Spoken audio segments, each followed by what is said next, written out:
নমস্কার বন্ধুরা, স্বাগত জানাই আমার এইচডি টেকনিক্যাল এডুকেশন চ্যানেলে। যদি আমার চ্যানেলে নতুন হয়ে থাকো তাহলে সাবস্ক্রাইব বাটনে ক্লিক করে পাশের অ্যারোতে ক্লিক করে অল সিলেক্ট করে রাখুন, যাতে আমাদের নোটিফিকেশন সবার আগে আপনার কাছে পৌঁছে যায়। নমস্কার বন্ধুরা, চলে এসেছে এক্সেলের আরেকটি ইন্টারেস্টিং ক্লাস নিয়ে। এবং আজকের ক্লাসে তোমাদেরকে নর্মালি যোগ বিয়োগ গুণ এটাই শেখাবো। কিন্তু তোমরা বলবে যে যোগ বিয়োগ গুণ তো খুবই সহজ, তাই না? হ্যাঁ, একদম সহজ। কিন্তু আমার ক্লাসগুলো যদি তোমরা ফলো করে থাকো, অবশ্যই তোমরা অলরেডি যোগ বিয়োগ গুণ এগুলো শিখে গেছো। কিন্তু এখানে একটু খেয়াল করো, এই যোগ বিয়োগ গুণগুলো কিন্তু আমি কোনো সেলের মধ্যে করেছি কার মধ্যে? একটা শেপের মধ্যে। দেখতে পেয়েছো একটা শেপ, এই শেপ গুলোর মধ্যে কিন্তু করেছি, যেটা আমি এদিক ওদিক যেখানে খুশি নিয়ে যেতে পারবো। তার মানে কি, এটা কোনো ছবি নয়। জাস্ট দেখবে আমি এখানে যখন চেঞ্জ করব সংখ্যা, অটোমেটিকলি চেঞ্জ হয়ে যাবে। যখন এখানে 50কে আমি যদি 100 করে দিই, দিয়ে 100 করে এন্টার মেরে দিলে কিন্তু যোগ হয়ে যাবে কত? 300। আর বিয়োগ হয়ে যাবে 100, কারণ 200 থেকে 100 বদলে 100, এবং এটার গুণও বেড়ে যাবে। 10,000 হচ্ছে 20,000 হয়ে যাবে। দেখি এন্টার মেরে দেওয়ার সঙ্গে সঙ্গে দেখো অটোমেটিকলি চেঞ্জ হয়ে গেছে। তোমরা চোখের সামনে দেখতে পাচ্ছ, এটা 300 হয়ে গেল, এটা 100 হয়ে গেল, এটা 20,000, মানে ক্যালকুলেশন নিয়ে নিল। তার মানে কি, এই শেপের মধ্যেও আমি ফর্মুলা সেট করে ক্যালকুলেশন করতে পারবো। এইটাই আজকে তোমাদেরকে দেখাবো। যোগ বিয়োগ গুণভাগ আমরা সবাই জানি, কিন্তু তার আগে দেখো এগুলো কিন্তু বাংলাতে আমি টাইপ করছি, তাই না? তো এইভাবে বাংলা টাইপ করে কিভাবে আমি যোগ বিয়োগ গুণভাগ একটা শেপের মধ্যে নিলাম, এইটাই তোমাদেরকে দেখাবো। তো এটাই হচ্ছে আজকের থিওরি। চলো আমি প্র্যাকটিক্যাল শুরু করি। তো তার জন্য আমি সিট 2 অলরেডি নিয়ে নিয়েছি, এবং সিট 2 ভেতরে আমি সবকিছু করবো। প্রথমত আমি এই দুটো করে আপাতত কপি করে নিচ্ছি। কোনটা? নাম্বার 200 আর 100, এটাকে কপি করে নিলাম, কারণ এটা তোমরা আশা করছি তোমরা সহজেই পার। তার জন্য এটাকে আমি ডবল টাইপ করলাম না, এখানে পেস্ট করে দিলাম। ওকে, ড্র্যাগ করে দিলাম, বাস এখানে হয়ে গেল। এইবারে আমি তোমাদেরকে সেভ থেকে শেখাবো, মানে সেভ নিয়ে কিভাবে ফর্মুলা সেট করলাম ওটাই তোমাদেরকে দেখাবো। প্রথমত আমাকে সেভ নিতে গেলে ইনসার্টে যেতে হবে। একটু খেয়াল করবে, এই সফটওয়্যারটা একটু আপডেট হয়েছে, আমি আপডেট করেছি 2016-তে। 2016-তে কিভাবে আমি সেভটা নেব? তো ইনসার্ট মেনুতেই যাবো, একই রকমই, জাস্ট সেভটা একটু অন্যরকম আছে, একটু তোমরা দেখে নেবে। জাস্ট যেখানে আমি কার্সারটা রেখেছি ওইটাই হচ্ছে সেভ। ওইখানে ড্রপ ডাউন অ্যারোতে ক্লিক করার পরে যে কোনো একটা সেভ নিয়ে নিবে। রেক্টাঙ্গেল নিয়ে নিলাম সাপোজ। ওকে, যেটা দেখানো হয়েছিল, তো সেটা দিয়ে আমি একটা রেক্টাঙ্গেল তৈরি করে নিলাম। ওকে, এটা আশা করছি তোমরা প্রত্যেকেই পারবে। এবারে এটা যখন আমি ক্রিয়েট করলাম, এর একটা ফরম্যাট মেনু চলে এসেছে। তো এখান থেকে আমি এই সেভ এফেক্টে ক্লিক করব। সেভ এফেক্টে ক্লিক করে একটা শ্যাডো স্টাইল নিয়ে নিলাম। ওকে, যাতে 3D টাইপ লাগে। ওকে, তারপরে দেখো এখানে হলুদ রঙের যে বৃত্ত আছে সেটাকে ক্লিক করে টেনে দেবো। বেশ, এবার একটু সুন্দর লাগছে, তাই না? এটাকে আর একটু বড় করে নিই, দিলে আরো বেশি ভালো লাগবে। এবার এইরকম যেহেতু 3টে লাগবে, আমি এটাকে কপি করে নেবো। এটাকে সিলেক্ট করে সিটিএল এর সঙ্গে সি মেরে সিটিএল এর সঙ্গে ভি পেস্ট করবো, আর একবার ভি পেস্ট করবো, কারণ আমি এখানে যোগ বিয়োগ গুণ 3টে করে দেখাবো। ওকে, তার জন্য আমি এভাবে সাজিয়ে নিলাম। বাস, হয়ে গেল আমার সাজানো। এরপরে কি করব? এর ভেতরে আমি ফর্মুলা সেট করে আমি ক্যালকুলেশন করব। ওকে, সেটাই তোমাদেরকে দেখাবো। তার জন্য আমি কি করব? দেখো নর্মালি কিন্তু এই শেপের ভেতরে আমার ফর্মুলা সেট করা যায় না, আমাকে সেলেই কিন্তু ফর্মুলা সেট করতে হবে, তাই না? যেটা আমরা সহজেই পারবো। এই তারপরেই কি করব, ওই ফর্মুলার যেটা সেট হয়ে যাবে সেটাকে আমি শেপের মধ্যে নিয়ে আসবো, সেটাই তোমাদেরকে দেখাবো। প্রথমত আমি 3টে সেল সিলেক্ট করে একটু বড় করে দিই, যাতে তোমরা ক্লিয়ারলি ফর্মুলাটা দেখতে পারো। ওকে, প্রথমে আমি কি করব? সাম মানে যোগের ফর্মুলা করব। প্রথমে আমি ইকুয়াল চিহ্ন দেবো। ইকুয়াল চিহ্ন দেওয়ার পরে ডবল কোটেশন। ডবল কোটেশনের ভেতরে আমি লিখবো কি? যোগ। দেখো যোগটা কিন্তু আমি বাংলায় লিখেছিলাম, তাই না? সরি, তো সিট 1-এ দেখতে পাচ্ছ এগুলো কিন্তু বাংলায় টাইপ করা আছে, তাই না? তো আমি সিট 2-এ কিন্তু এখানে বাংলা চাইছি। তার জন্য কি করব? জাস্ট ইকুয়াল দেবো। ইকুয়াল দেওয়ার পরে ডবল কোটেশন দেবো, তারপর আমাকে বাংলা টাইপ করতে হবে, তাই না? তো বাংলা টাইপ করতে হলে অবশ্যই আমাকে সার্চ বাটনে এসে একটা থার্ড পার্টি সফটওয়্যার ব্যবহার করতে হবে, যেটা হচ্ছে অভ্র। তো এখানে গিয়ে আমি টাইপ করব অভ্র।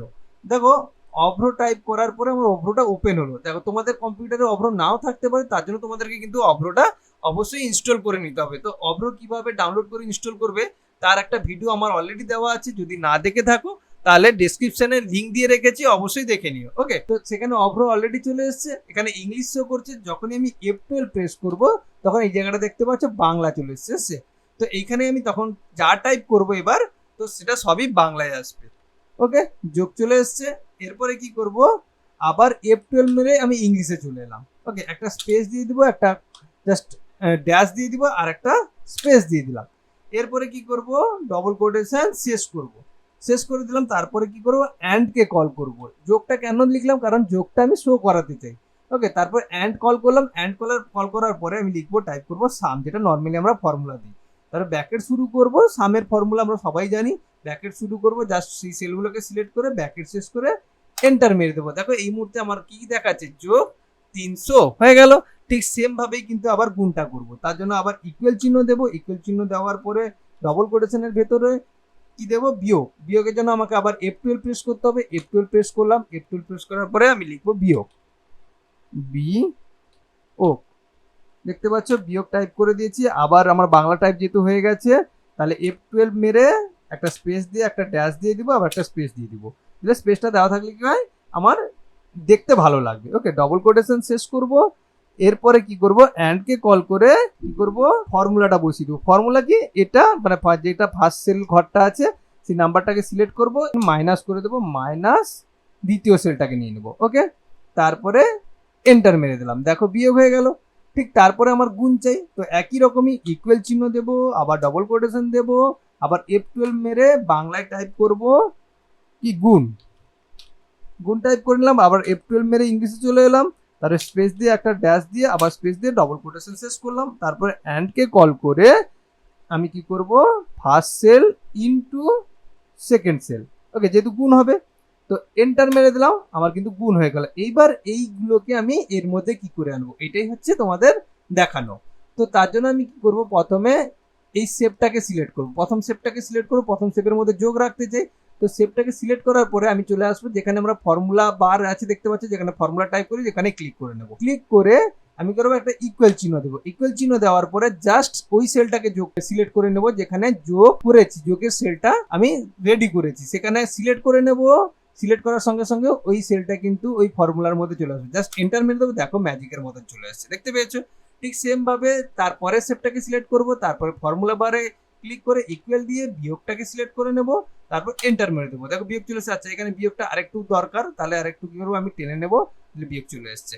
তারপরে গুণ, তার জন্য আবার দ্বিতীয় শেপটাকে সিলেক্ট করব, তারপরে কি আবার সেই ফর্মুলা বারে চলে যাব, ফর্মুলা বার লেগে ইকুয়াল দিয়ে আবার গুণের সেলটাকে সিলেক্ট করে নেব, এন্টার মেরে দিলাম, দেখো গুণ চলে এসেছে। কিন্তু এখানে আরেকটু বাড়িয়ে দাও, কারণ এর সংখ্যাটা বড় আছে, দেখেছো একদম ম্যাজিকের মতন চলে এসেছে। এরপরে আমরা কি করব, জাস্ট শেপগুলোকে একটু ডিজাইন করে নেব, জাস্ট সেই শেপগুলোকে সিলেক্ট করব, আবার সিটিএল দিয়ে এটাকেও সিলেক্ট করে নেব, এটাকেও সিলেক্ট করে দিলে একসঙ্গে আমার সবগুলো কাজ হয়ে যাবে।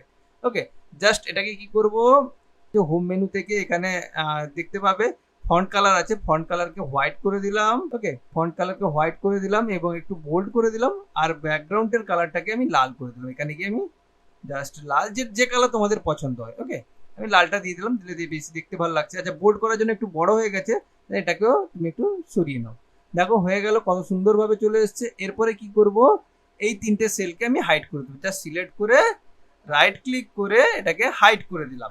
এইবার দেখো আমার রেডি।